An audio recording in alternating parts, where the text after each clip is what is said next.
안녕하십니까. 일산 그리스도에게 임성태 목사입니다.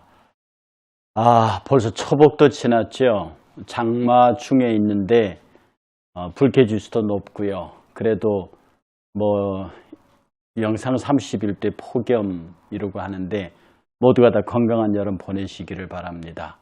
오늘은 너희는 세상의 소금 제3강 가스펠 스튜디오 소금 언약과 소금의 능력, 소금 자체에 대한 이야기를 한번 오늘도 계속해 보도록 하겠습니다. 그럼 여러분이 가지신 교재 160페이지부터 보시면서 함께 저를 따라오시길 바랍니다.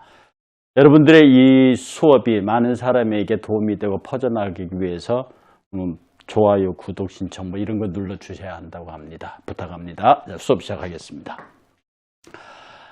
지금 여기에서는요. 화목제물, 그러니까 화목이라고 하는 언약, 이 언약을 맺을 때 구약에서는 소금을 썼다고 지난번에 한번 말씀을 드렸어요. 왜냐하면 소금의 불변성이나 그런 것 때문에 그렇게 했는데요. 하나님과 세상이 한 식탁에서 화목하기 위해서, 표현이 좀 그렇죠. 하나님과 세상의 한 식탁에서 화목하기 위해서 그리스도인이 바로 이 언약의 소금이 되어야 할 것이라는 말씀을 합니다.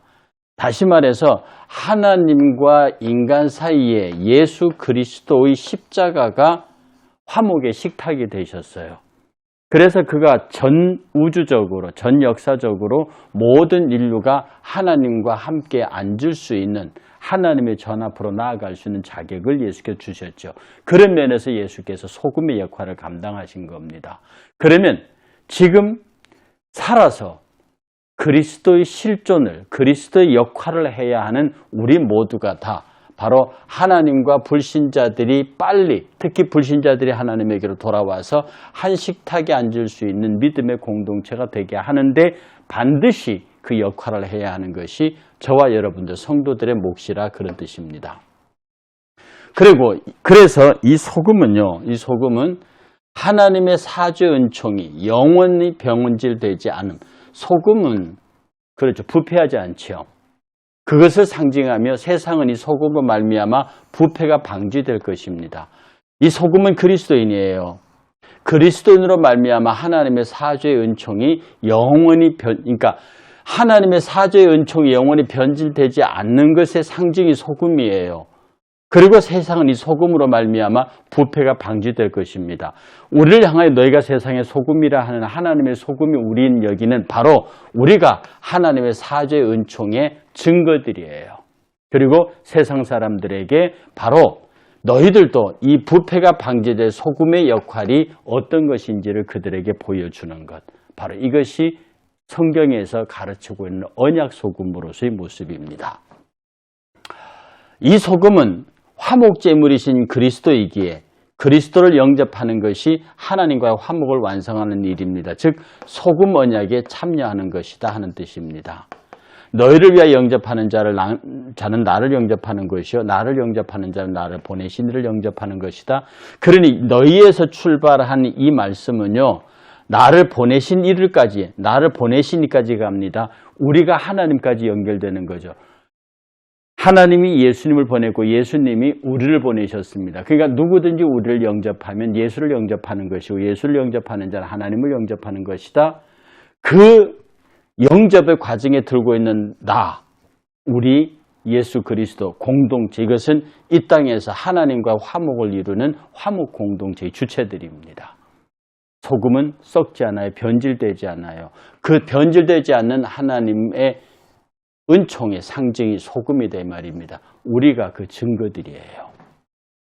다음, 소금으로서의 그리스도인 이야기를 좀 더 구체적으로 해보겠습니다. 그리스도인이 소금이라고 할 때 다시 반복합니다. 우리는 어떤 모습으로 소금이 되는 게 아니에요. 우리는 소금입니다. 전제적으로 이미 예수 그리스도를 영접하는 순간부터 소금이에요. 자, 소금입니다. 그리스도를 소금이라고 할 때 그것은 그리스도인이 소유하고 있는 복음과 그 생명을 염두에 두고 지칭한 것입니다. 우리가 달리 그리스도의 소금이 될 수 있나요? 우리가 아무리 잘나도 육적 자아가 우리의 외형이 소금이 될 수가 없다고요. 그리스도인이 소금이 된다라고 하는 것은 바로 우리가 가지고 있는 복음 그리고 구원받은 새 생명 이것을 지칭하는 것입니다. 또 방금 그리스도인이 가지고 있는 복음과 생명을 세상이 받아들여요. 세상이 받아들일 때에 그리스도인은 소금의 화목의 직책을 수행합니다. 세상이 그리스도인을 받아들이지 않으면, 즉 세상이 우리를 자기 속으로 들어오는 것을 받아들이지 아니하면 소금은 녹을 수가 없죠. 소금은 자기 역할을 할 수 없습니다. 그래서 우리는 지극히 세상 속으로 들어가야 하고요. 그 들어간 틈새에서 우리는 녹을 것이고 우리는 짠맛의 역할을 감당하게 될 것이라는 겁니다. 세상은 소금을 두고 하나님과 화목하는 것으로 이해할 수 있습니다. 바로 그리스도는 화목 언약의 제물로서의 소금입니다. 그래서 마가복음 9장 50절에 너희 속에 소금을 두고 서로 화목하라. 성도들 사이에서도 불신자와 성도 사이에서도 소금 언약은 유효해서요. 이 약속이 변하지 않게 하라. 성도와 성도 사이의 약속도 변하지 않게 하라. 하나님과 인간 사이의 약속도 변하지 않게 하라. 이 하나님 복음 안에서 생명 안에서 맺어지는 모든 언약은 소금 언약의 성격이 있습니다. 변하지 말아야죠. 주의 약속은 변하지 않습니다. 본질적인 소금 언약입니다. 다음 그리스도인이 소금이었다고 했죠. 화목제물로서의 소금, 원래 소금의 원조죠. 예수 그리스도입니다. 예수 그리스도는 역사상 유일무이한 하나님의 식탁의 소금이기에 누구든지 그 소금을 먹는 자는 하나님과 화목 언약을 맺게 됩니다. 하나님 앞에 너와 내 후손에게 변하지 않는 소금 언약이니라. 이는 이 앞에 소금을 놓고 하는 언약의 약속들이 있어요. 그것은 하나님 앞에서 하나님과 후손들 사이에서 변하지 않는 소금 언약이니라. 역대하서 15장 3절에 이스라엘 하나님 여호와께서 소금 언약으로 이스라엘 나라를 영원히 다윗과 그 자손에게 주신 것을 너희가 알 것이 아니냐. 구약 사람들은요 여러 가지 언약과 맹약의 양식이 있는데 그것이 구약 중에 가장 대표적인 언약이 소금 언약입니다. 소금을 넣고 소금을 먹으면서 소금으로 약속하는 거죠. 그 성격이 뭐냐? 변하지 않는 불변의 약속입니다. 소금은 썩지 않습니다. 그 본질이거든요. 그래서 그 소금을 놓고 약속을 합니다. 예수 그리스도가 구약의 소금 언약의 상징이 되셔서 실체가 되셔서 구약의 소금 언약은 상징이지만 예수 그리스도 언약의 본체입니다. 그래서 구약의 모든 소금 언약이 예수 그리스도를 통해서 완성되었고 구약의 소금 언약의 핵심이 뭐냐면 다윗과 그 자손에게 주신 것을 영원히 보존하시겠다는 다윗 왕이거든요. 바로 이 다윗의 왕위가 예수 그리스도에게로 와서 예수 그리스도로 말미암는 영적 이스라엘로 영원히 하나님의 통치가 진행됩니다. 그 약속은 완전히 유효하고 성취됐습니다. 소금 언약의 완성이에요. 다음 세상이 혼탁하고 추한 이유가 뭡니까? 세상이 혼탁하고 추한 이유. 그건 하나밖에 없죠. 그것은 소금이 없기 때문입니다. 세상의 부패를 막아줄 그 어떤 것이 없기 때문이에요. 오늘 본문의 내용을 따라가면 소금이 없어서 그렇습니다.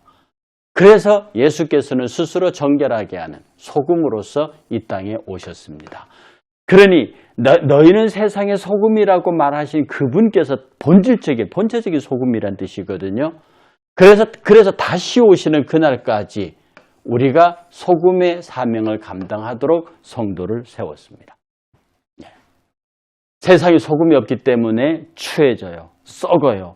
그것 때문에 예수께서 오셨어요. 그리고 다시 오실 때까지 당신의 사명을 성도들에게 주었어요. 그러니 우리 보고 소금이 되라라고 하지 않으시고 너희는 소금이다라고 말씀하시는 겁니다. 그러므로 세상이 혼탁하고 추하지요. 그 책임이 우리에게 있어요. 그러니까 자꾸 여러분 그리스도인의 세상의 더러움과 세상의 추함을 멸시하고 그러지 마세요. 그 책임이 우리에게 있습니다. 그것을 우리가 인정하지 않으려고 하는데요. 여러분 그러면 안 됩니다. 이 세상이 추하면 추할수록 그것이 우리가 그만큼 그리스도의 사명을 잘 감당하지 못했다는 뜻입니다. 여기에 대한 우리의 치열한 반성이 있어야 해요. 로마서 12장 18절은요. 할 수 있거든 너희로서는 모든 사람과 더불어 화목하라. 소금의 역할입니다. 할 수 있거든 너희는 모든 사람 더불어 그리스도인이 화목하지 못한데 여러분 예수 그리스도의 십자가의 보혈로 거듭나 구원의 기쁨 감사로 사는 사람들이 화목하지 못한데 어떻게 세상 사람들 보고 무엇으로 화목하랍니까? 그건 거짓말이죠. 그러면 안 되는 겁니다. 그래서 너희가 할 수 있거든 참 예수님도 바울을 통해서 인간의 연약함을 읽어주시는 거예요. 할 수 있거든. 그래 너희들이 할 수 있는 힘대로 모든 사람과 화목해라. 또 말씀하시기를요. 너희 말을 항상 은혜 가운데서 소금으로 맛을 냄과 같이 하라. 너희 말을 은혜 가운데 소금이 맛을 내는 것처럼 해라. 그리하면 각 사람에게 마땅히 대답할 것을 알리라. 사람에게 말을 할 적에 소금이 맛을 내던 것처럼 해라.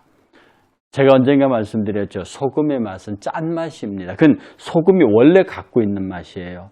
그런데 그 짠맛이 그것 때문에 부패도 방지하고 그것 때문에 소금에 각 효력이 있지만 그 짠맛이 특별히 음식 안에 들어갔을 때 짠맛 내라고 음식 내지 않습니다. 말씀드렸지만 아니 짠 음식을 누가 먹습니까? 의사도 먹지 말라고 하죠. 그 음식이 짜면 안 되는 겁니다. 그런데 음식을 달게 하는 게 뭡니까? 설탕입니까? 아닙니다.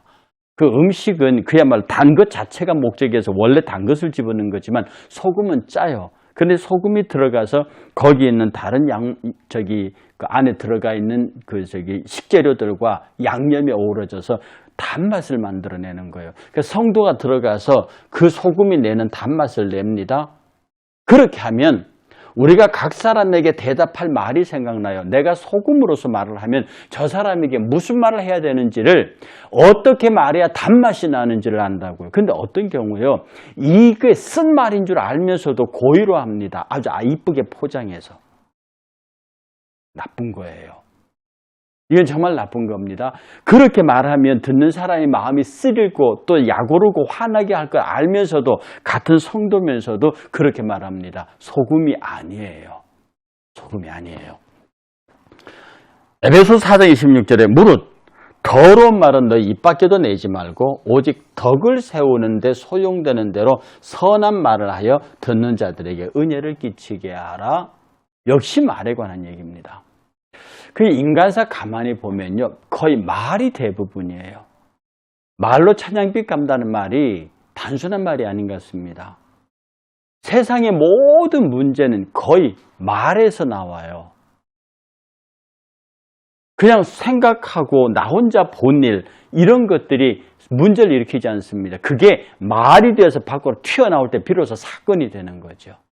그러니 예수님께서 사도들이 수도 없이 이 말에 대해서 강조하는 것이 왜? 그 말로 분란이 일어나고 말로 싸움이 되고 그렇기 때문에 그렇습니다. 그러니 성도들이 얼마나 말에 조심해야 합니까? 정말 조심해야 합니다. 특별히 우리는 소금으로서 소금의 맛을 내는 말을 해야 합니다. 진정 여러분이 소금이면 여러분이 가고 여러분이 머무는 곳에서 아름다운 말들과 아름다운 이야기들이 나와야 합니다. 그리고 여러분이 지나간 자리에 미움과 다툼이 있다. 여러분 소금 아닙니다. 조심하셔야 해요. 다음. 여기서 여러분이 굉장히 중요한 진리 하나를 배우는데요. 왜 자꾸 내가 여러분에게 소금이 되는 것이 아니라 소금이라고 말하느냐 하면 소금을 집어가지고 국에다 탁 집어던졌어요. 지가 안 녹으려고 막 몸부림쳐도 소금은 녹아버립니다. 소금에다 물 부으면 소금은 녹아요. 근데 그 소금의 능력은요, 저절로 녹아내리면서 납니다. 가만히 있는 소금은 그냥 소금일 뿐이에요. 땅에 뿌려져서 썩지 않는 미랄은 그냥 미랄일 뿐입니다. 소금이 음식 속에 딱 던져졌을 때, 물 속에 던졌을 때 녹아내린단 말이에요. 그러면 짠 영향력이 저절로 나타나. 싫어도 뭐 어떻게 그 방법이 없는 거예요. 소금이 녹기 시작하면 소금의 맛이 짠맛이 퍼질 수밖에 없는 거예요. 이게 소금의 능력이 퍼져나가는 겁니다. 그래서 하나님의 나라는 말이 있지 않고 능력이 있다는 사도 바울의 말이 뭐냐면 예수 그리스도인이 소금이 탁 세상 속에 던져지는 순간에 세상이란 물 속에 던져지면 녹으면서 세상의 맛들이 소금으로 다 죽어버립니다. 제가 고추장 자랑을 많이 하는데요. 제가 여행을 비교적 많이 다녔습니다. 그런데 꼭 가져가는 것이 고추장입니다. 이 고추장은요, 여러분 아시는 대로 된장과 고추와 뭐 여러 가지 넣어서 만든 거기에 소금이 많이 들어가죠.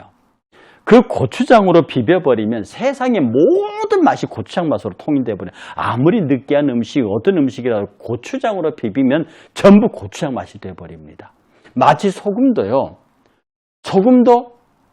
소금에 들게 되면 모든 것이 소금 중심으로 맛이 변해간다는 뜻이에요. 그래서 소금을 잘 치는 사람이 뛰어난 요리사라고 말하죠. 그 능력은 말씀과 은혜로 강하게 하여 모든 곳을 정결하게 하는 것입니다.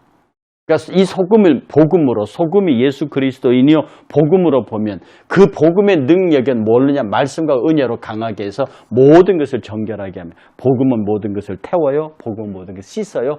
복음은 모든 것을 회복합니다. 그래서 소금은 존재 그 자체로 의미가 있어요.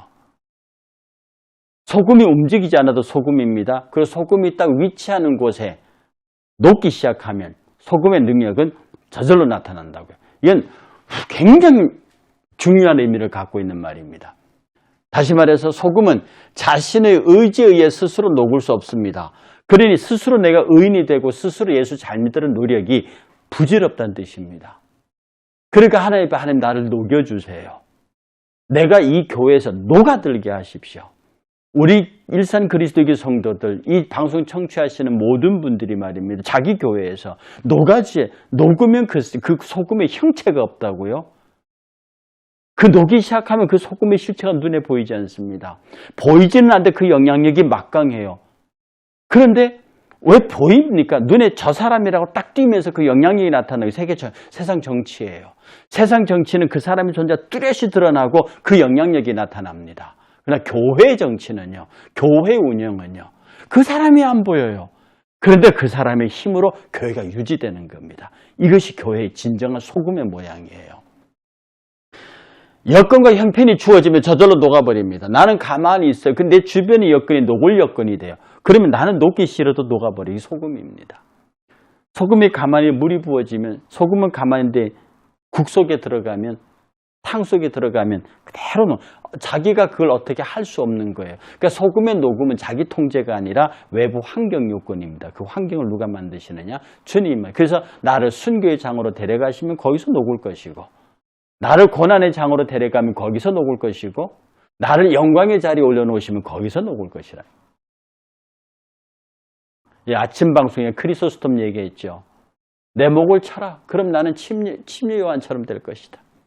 나를 때려라. 나는 바울처럼 될 것이다. 나에게 돌을 던져라. 내가 스데반처럼 될 것이다. 이렇게 그 던져지는 상황 속에서 자신을 소금으로 드러난다. 이것이 그리스도인의 신앙의 고백입니다. 스스로가 어떻게 자기 자신을 통제할 수 없어요.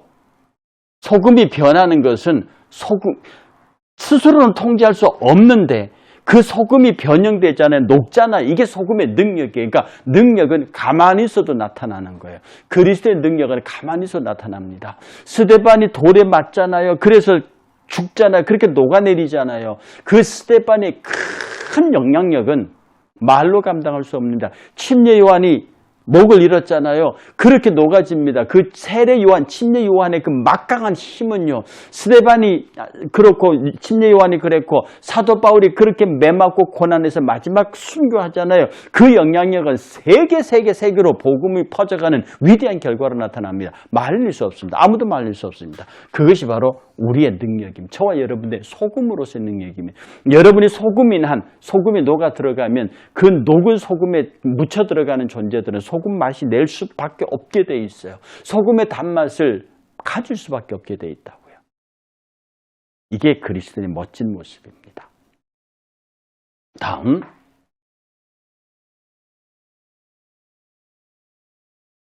사랑 중요하죠. 희생, 충성 이런 등등등등 주를 위한 모든 것이 우리의 힘이나 의지로 되는 게 아니고 우리의 존재 그 자체로 됩니다. 이게 굉장히 중요한 말입니다.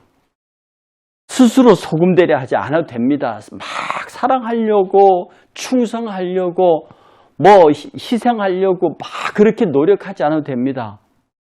그가 그리스도인이라면 전도 얘기만 들어도 귀가 반짝 섭니다. 그 자동적으로 그렇습니다.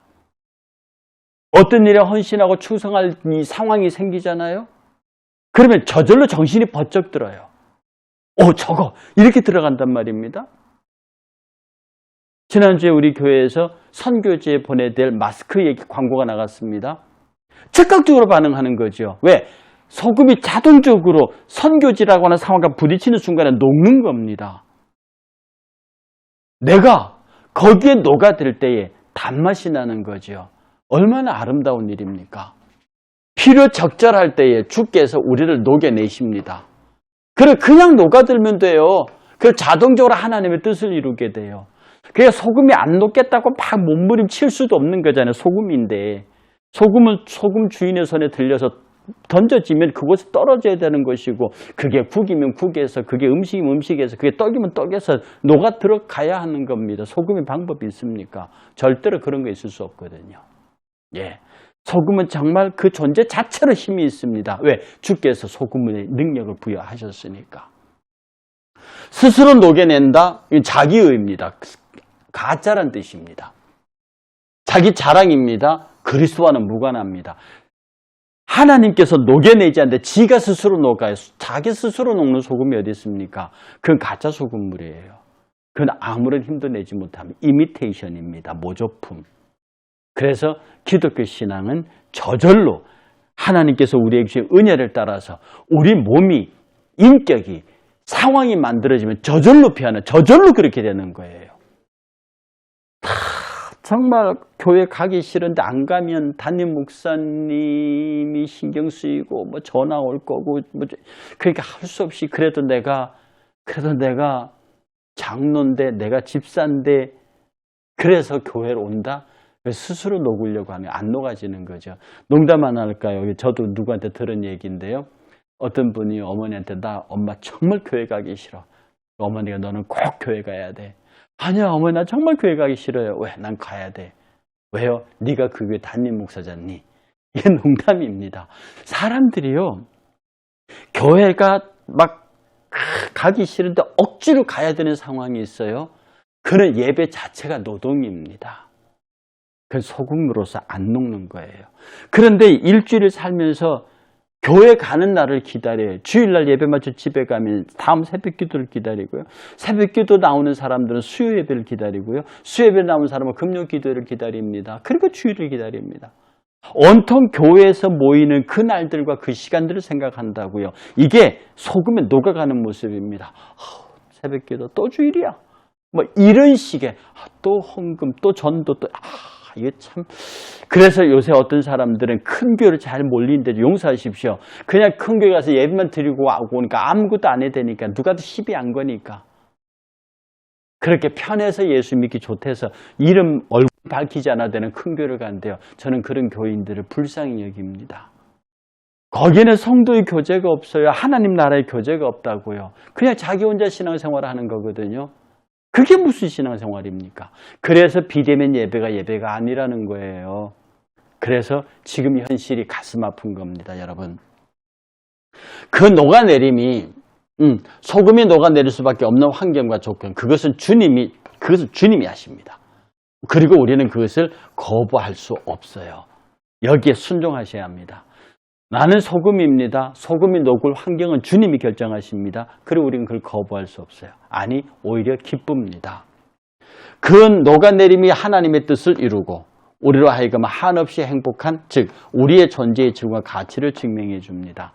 여러분이 소금으로 녹아내릴 때에 아주 자연스럽게 녹아내릴 때 여러분 존재에 대한 기쁨과 감사가 있습니다. 제가 목사로서의 소금이 잘 녹아내리면 목사로서의 감사와 나의 존재에 대한 가치가 있는 겁니다.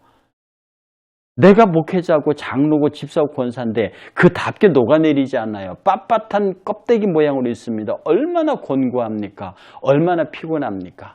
얼마나 외식해야 되고 위선해야 됩니까? 여러분 그냥 녹아내리세요. 여러분은 소금이거든요. 그리고 여러분다운 소금으로 그냥 환경과 조건이 만들어지면 그 수준에 그답게 그래 주의 은혜 안에 맡겨놓으세요. 의지로 신앙하려 하지 말고요. 이런 사람에게요 우울 같은 거 있을 수 없습니다. 그럼요. 모든 것이 감사고 모든 것이 기쁨인데 그 우울이 가능하다고요? 안 되죠. 자, 그리고 하나님 없는 세상, 그건 정말로 무미건조합니다.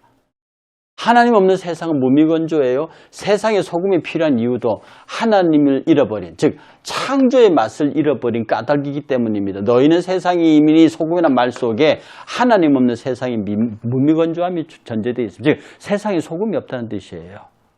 세상은 맛없다는 뜻입니다. 세상은 그냥 그대로 되면 맛도 없고 재미도 없고 희망도 없고 소망도 아무것도 없다는 뜻이에요. 너희가 세상의 소금이다. 예수께서 그 하신 말씀에 사람들이 몇 명이 그들을 세상의 소금으로 보낸다는 뜻이거든요.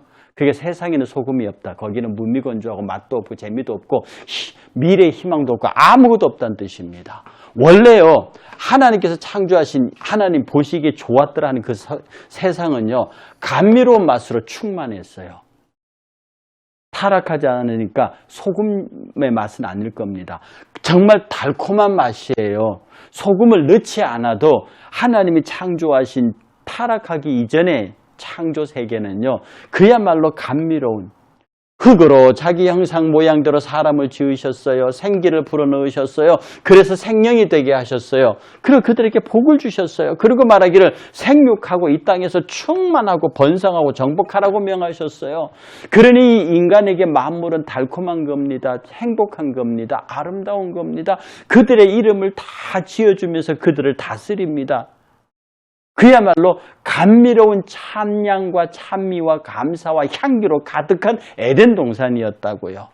그래서 타락 전의 자연은요 사람에게 순종했어요. 사람들과 조화됐어요. 그래서 자연은 생기가 넘쳤어요.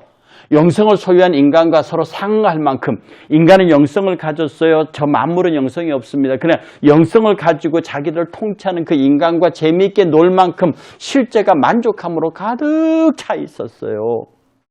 그 에덴 동산의 활기입니다. 그 에덴 동산의 맛이에요. 그 에덴 동산의 빛입니다. 그 에덴 동산의 풍성함이에요. 그런데요.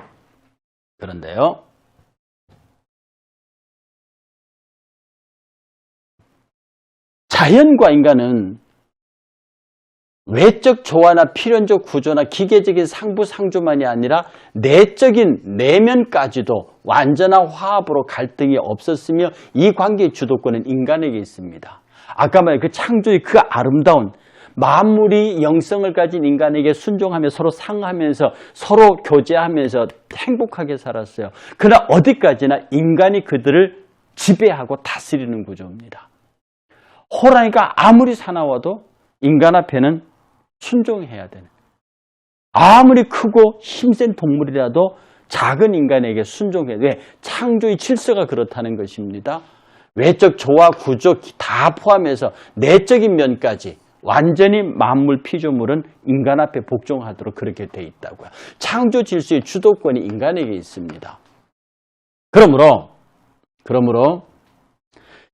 인간과 자연의 평면적 관계라는 관념은 창조론에 있어서는 인간 우위성이 부여되기 때문에 이는 부당한 겁니다. 그러니까 인간과 자연은 똑같다. 이거 소위 말해서 예수님 없는 자연 보호주의자들이 한 말입니다. 자연이 망가지면 인간도 망하기 때문에 자연의 운명이 곧 인간의 운명이다. 인간이 자연의 일부다. 이런 식으로 말하는 사람들이 있습니다. 그린피스 같은 사람들이요. 그들의 활동에는 동의하지만 그들의 정신에 동의할 수 없습니다. 인간과 만물이 같다니요. 인간과 자연이 수평적 관계라서 인간도 자연의 일부라고요. 굉장히 고상한 말로 들리죠. 아닙니다. 인간은 자연의 일부가 아닙니다. 인간은 자연의 통치자입니다. 인간은 만물의 왕입니다. 이게 하나님께서 너희는 생육하고 번성하고 이 만물을 다스리라고 하는 창조 문화 명령권이에요. 이게 타락한다는 마귀에 뺏겨서 그걸 공중권세가 됐다. 그 공중권세가 우리가 찾아와야 할 권세예요. 우리는 만물의 선한 지배자입니다. 당연히 자연은 인간에게 복종하는 조화. 그 속에서 인간의 선제권에 근거해서 존재합니다. 인간이 그들을 지배하고 다스리는 선제권이 있어요. 이것은 마치 하나님과 인간의 관계에서 하나님이 인간에 대해서 선제적 근원이 되신 것 같습니다. 왜 우리가 하나님께 선제합니까? 왜 우리가 하나님께 복종합니까? 그는 우리의 통치자입니다. 그는 우리의 왕이세요. 그는 우리의 하나님이십니다. 오직 한 분뿐이신 어른이란 뜻이에요. 절대자란 뜻이에요. 유일자란 뜻입니다. 그러니까 우리가 하나님 앞에 우리는 절대적인 복종이에요. 그 관계의 유비성이 인간과 만물의 관계입니다. 하나님 그 관계를 형성해 주셨어요. 그럼 우리가 만물에 대하여 선한 통치자입니다. 그러니까 난개발 함부로 하면 안 됩니다. 자연 훼손하면 안 됩니다. 일반 사회주의자들이 말하는 자연 보호 개념하고 교회의 자연 보호 개념은 결이 다르고 차원이 다릅니다. 거기는 뭐 자연과 인간이 같으니까 그 망가지면 인간이 죽는다 이런 차원이지 아니에요. 우리의 자연보호 차원은요. 굉장히 선하고 어진 왕이 백성들을 이렇게 어루만지는 할 수 있으면 노역을 적게 하고 세금을 적게 하고 편안히 쉬고 편안히 자고 편안히 생활할 수 있도록 자기의 모든 것을 희생해서 백성을 돌보는 선한 왕. 그렇게 자연을 돌보아야 한다는 것이 기독교의 자연보호 개념이에요. 세상의 자연보호하고는 결이 다릅니다. 완전히 다릅니다. 이것이 하나님이 정하신 질서예요. 이것은 하늘이 땅보다 높음 같이 비가 하늘에서 땅으로 내림 같은 자연적 이치요 하나님의 창조의 구조입니다. 이 구조가 깨져버리니까 맛이 사라져버렸어요. 단맛, 창조의 맛이, 창조의 빛이 사라져버렸어요. 그래서 창조의 맛이 사라지니까 그 맛을 살리기 위해서 예수를 보내셨고 그 소금 예수가 우리에게 너희는 소금이란 말 했다면 창조의 빛이 달라져 버리니까 그 빛을 회복하시려고 빛 대신 예수를 보내셨고 그분이 가시면서 우리에게 다시 올 때까지 너희는 세상 빛이라고 했다고요. 그러니 우리 그리스도인이 가는 곳마다 창조의 빛이 살아나야 합니다. 그리스도인이 가는 곳마다 창조의 맛이 자연의 맛이 살아나야 돼요. 그래서 이 소금과 빛의 진리가 한 챕터를 차용할 만큼 소중하고 귀중한 가르침이란 뜻이에요. 그래서요, 인간이 죄를 범하기 전에는 자연과 둘도 없는, 인간이 자연과 벗하기 전에는요, 인간은 자연과 둘도 없는 벗이었고 마음을 쏟아 품을 수 있는 사랑의 대상이었습니다. 그러니까 정말 어떤 간격도 없는 다정하고 훌륭한 통치자로서 저 자연 만물의 생명과 존재를 혼을 다해서 품고 다듬는 정말 선한 어머니, 정말 귀한 어버이, 힘있고 착하고 선하신 왕, 그런 모양으로 자연을 품었어요. 그러니 자연과 벗처럼 재미있게 지냈죠. 자연이 사랑스러웠죠. 자연도 인간에게 절대 복종했죠. 그래서 서로 사랑의 대상이 되었습니다. 인간은 자연의 한없이 감미로운 사랑을 느꼈고요. 그 맥박에 감동했고요. 자연은 창조주가 권위로 안겨준 귀중한 왕자인 인간을 중심으로 사랑하며 꺼리낌 없는 체온으로 서로 감쌌습니다. 이것이 하나님의 창조 질서의 자연의 아름다움이에요. 참 아름다워라 주님의 세계는. 거기는 약탈이 없습니다. 거기는 빼앗는 것이 없습니다. 거기는 약익강수의 세계가 아니에요. 적자생존의 세계가 아니에요. 자연도태의 세계가 아니에요. 그런 것은 말도 무슨 말인지 모르는 세상입니다. 서로 귀하고 존재 자체를 아름답게 여기는 멋있는 세상입니다. 거기에는 창조의 맛이 있고 창조의 빛이 있어요. 자연과 인간의 사랑의 조화의 감미로운 맛, 그러나 이 아름다운 관계와 감미로운 맛은 인간의 타락으로 깡그리 망가지고 말았습니다. 썩은 내가 나는 거죠. 캄캄해진 겁니다. 부패하고 타락한 맛이 나는 겁니다. 다 썩어버렸어요. 만물이 허무한데 굴복하는 것은 자기 뜻이 아니에요. 인간의 타락으로 말미암아 지들도 그렇게 형편없는 처지에 떨어졌다고. 그래서 그들이 하나님의 아들들이 속히 나타나서 자기를 구속해 주기를 기다리는 겁니다. 사랑하는 그 사랑스러운 그 피조물들이 망가진 현실을 한탄하면서요. 속히 그리스도가 나타나서 그 창조의 아름다움을 회복되는 그날을 기다립니다. 바랍니다. 그래서 하나님의 아들들, 즉 우리 예수 믿는 사람들을 확수고대하고 있습니다. 그 여러분 빛입니다. 자연의 빛이에요. 자연의 소금입니다. 여러분 가서 풀잎 파려도 함부로 따지 마세요. 지나가는 작은 벌레 함부로 해하지 마세요. 그것은 불교 스님들의 자비사상과는 비교도 안 되는 차원 높은 거예요. 나는 그들의 생명의 보호자고 그들의 아름다움의 보호자고 그들의 맛과 멋의 보호자고 빛의 보호자입니다. 내가 그들을 지킬 의무가 있는 거예요. 내 목숨, 내 존재를 걸어놓고 지킬 책무가 있는 거예요. 그러니 자연이 우리 예수 믿는 사람들을 학수고대 자기를 그토록 사랑해 주는 사람인데요. 자연을 자기 생명을 걸고 지켜줄 사람인데 자연이 그런 우리를 고대하죠. 기껏 인간 자신이 살아남기 위해서 인간도 자연의 일부라고 해서 자연 지키자고 하는 생존주의자들의 자연 보호하고는 근본적으로 다릅니다. 원래 땅에 충만한 것과 세계와 그 가운데 사는 자들은 다 여호와의 것이었습니다. 하나님 보시기에 아름다운 것이었지만 그러나 인간의 범죄로 세상은 맛을 잃고 말았어요. 인간 때문에 맛을 잃어버렸습니다. 뒤에서 빛도 잃어버렸습니다. 그래서 창조주가 예수 그리스도를 보내신 거예요. 우리도 그 예하에 있습니다. 사랑하는 여러분, 여러분 주변의 빛, 여러분 주변의 맛을 살리세요. 여러분 집에 있는 작은 화초 하나도 사랑으로 보듬으시고 여러분 주변에 있는 모든 자연 만물들을 귀히 여기세요. 그래서 그 자연 만물이 맛을 내게 하세요. 빛을 내게 하세요. 그리고 나아가서 여러분이 머무는 사람들과 사람의 공동체에서 소금이 되세요. 그냥 그 환경, 사람이 모이면 이미 환경이 조성됩니다. 그 환경에 그냥 이렇게 녹아드세요. 거기에 빳빳이를 눈에 보이지 마세요. 소금은 처음엔 눈에 보였던 녹음은 안 보입니다. 그런데 그 맛이 확 퍼져간다고요. 사람이 눈에 띄지 않아야 합니다.